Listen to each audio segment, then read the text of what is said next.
Assalamualaikum warahmatullahi wabarakatuh. Tadi sudah ada 3 pertanyaan, kemudian ada 4 nasihat. Sekarang tentang 5 syarat. Biar ini judulnya semua ada angkanya ya. Ini 5 syarat. Ini cerita sebenarnya. Bisa teman-teman cek misalnya di kitab yang judulnya At-Tawwabin, orang-orang yang bertobat, karya Syekh Ibnu Qudamah. Jadi suatu hari ada seorang laki-laki yang merasa banyak dosanya. Jadi laki-laki ini merasa sulit sekali berhenti melakukan maksiat. Kok saya ini ya tobat, tapi kok diulang lagi, tobat kok ulang lagi melakukan maksiat. Ini dia gelisah. Semoga teman-teman juga begitu ya. Kalau melakukan maksiat, semoga masih ada gelisahnya. Jangan sampai melakukan dosa, melakukan kesalahan, melakukan maksiat, tapi dianggap biasa saja, tidak ada rasanya. Nah ini kalau sudah tidak ada rasanya bahaya. Maka ada petunjuk dari Syekh Ibrahim bin Adham kepada orang ini. Jadi orang ini satu ketika menemui Syekh Ibrahim bin Adham, beliau berkata, "Wahai Abu Ishaq, aku ini kok seneng maksiat ya, kok tidak berhenti-berhenti maksiat meskipun aku sadar ini tidak boleh." Nah, Syekh Ibrahim kemudian bilang, ya kalau begitu begini saja deh, kalau sampean mau menjalankan 5 syarat yang saya sampaikan ini, nanti silahkan melakukan apa saja termasuk maksiat. Jadi asal coba dipenuhi 5 syarat ini. Nah, orang ini ya penasaran, apa ada ajaran pengecualian untuk maksiat. Tapi karena yang berkata Syekh Ibrahim bin Adham yang sudah masyhur, mau tidak mau harus menerima. Baik Syekh, kira-kira syaratnya apa? Dia ini minta. Syekh Ibrahim kemudian berkata, baik, begini syaratnya. Yang pertama, setiap kali engkau melakukan maksiat kepada Allah,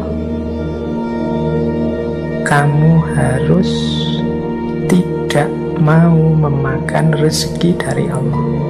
Jadi jangan kamu makan, jangan kamu nikmati rezeki dari Allah. Laki-laki ini terus mikir, apa bisa? Kata laki-laki itu kepada Syekh, loh terus saya makan dari mana? Setiap yang saya peroleh dalam hidup ini ya rezekinya Allah. Bagaimana bisa saya harus tidak menikmati, tidak makan rezeki dan anugerahnya Allah? Syekh Ibrahim terus jawab begini, ya lah kalau kamu sudah paham begitu, apa ya kamu itu pantas rezekinya dimakan, anugerahnya dinikmati, tapi larangannya tetap dilanggar. Ya kagetlah lelaki ini, dia baru sadar, ya betapa tidak pantasnya, tidak sopannya aku ini. Wong ya rezekinya aku nikmati, anugerahnya aku nikmati, aku diberi macam-macam anugerah kesehatan, anugerah kenyamanan hidup, tapi perintahnya aku langgar. Nah, mulai terbuka pikirannya. Syarat yang kedua, kata Syekh Ibrahim, kalau engkau mau bermaksiat, ya resikonya jangan tinggal di buminya Allah. Lelaki ini kaget, lu bagaimana bisa Syekh? Apa bisa orang tidak tinggal di buminya Allah? Kalau kita hari ini mungkin sing pikirannya agak nakal-nakal itu teman-teman kan sering ngayal, oh kalau itu masih bisa Pak, masih bisa ke planet Mars atau hidup di bulan sana. Ya Mars dan juga bulan itu ya semuanya ciptaannya Allah. Kata Syekh, wahai Abdullah, wahai hamba Allah, apa kamu tidak mikir?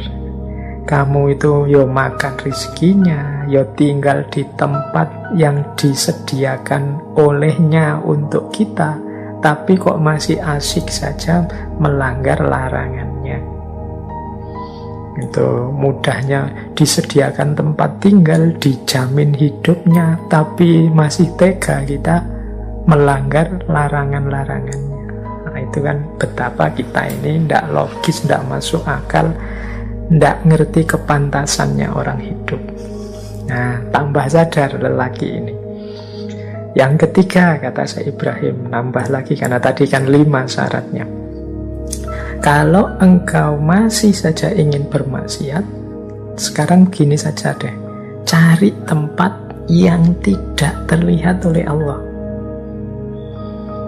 Nah, orang ini terus mikir, terus dia jawab, wahai Syekh Ibrahim, mana ada, bersembunyi dimanapun ya tetap Allah itu tahu. Nah, dijawab oleh Syekh, lah iya kalau memang demikian apa kamu tidak malu? Sudah dijamin macam-macam tadi, kemudian terang-terangan melanggar di depan Allah. Wong Allah selalu tahu apapun yang kita lakukan. Apa kamu tidak malu bermaksiat padahal sadar Allah sedang melihatmu? Nah, orang ini tambah sadar kekeliruan persepsinya dengan selalu melaksanakan maksiat. Terus begini kata Syekh, dilanjutkan yang keempat, kalau nanti malaikat maut datang hendak mencabut nyawamu, katakan padanya, wahai malaikat, tolong ditunda sebentar, saya tak tobat dulu. Saya mau melakukan amal soleh dulu sebentar saja, biar dosaku bersih, aku tak tobat dulu.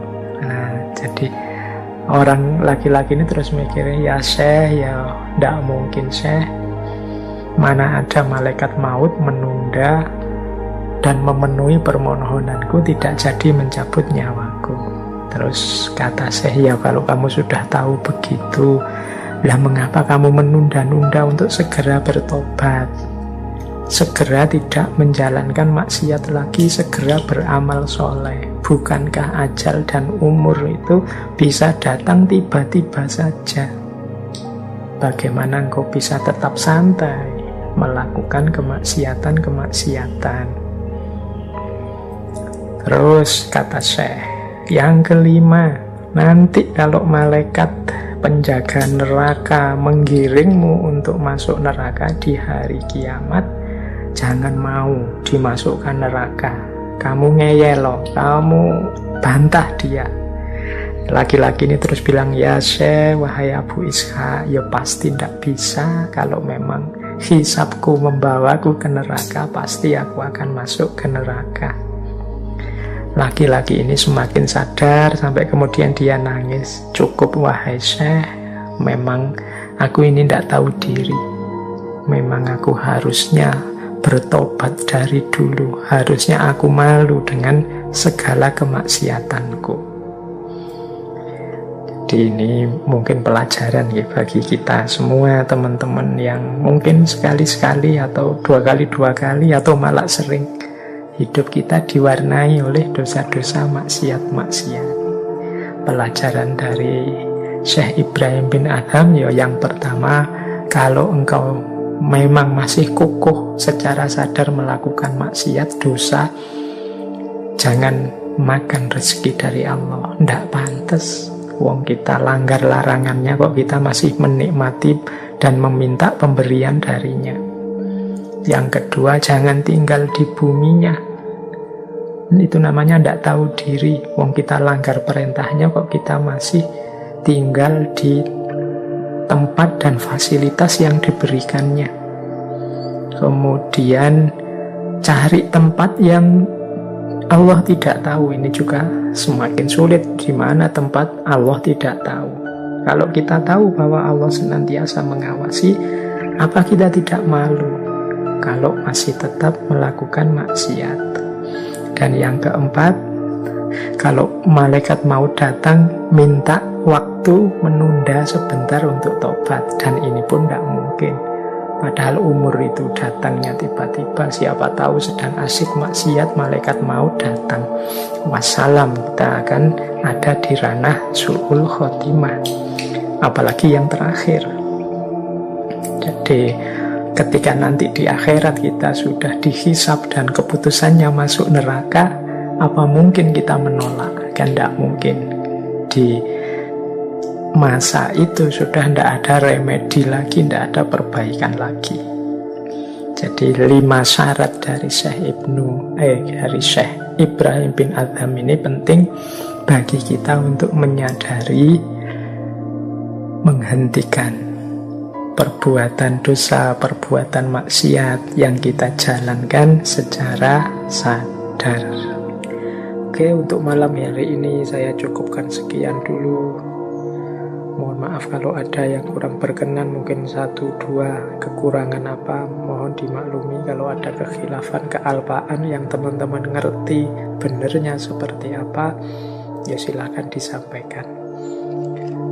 Kurang lebihnya mohon maaf. Wallahul muwaffiq, wallahu a'lam bissawab. Wassalamualaikum warahmatullahi wabarakatuh.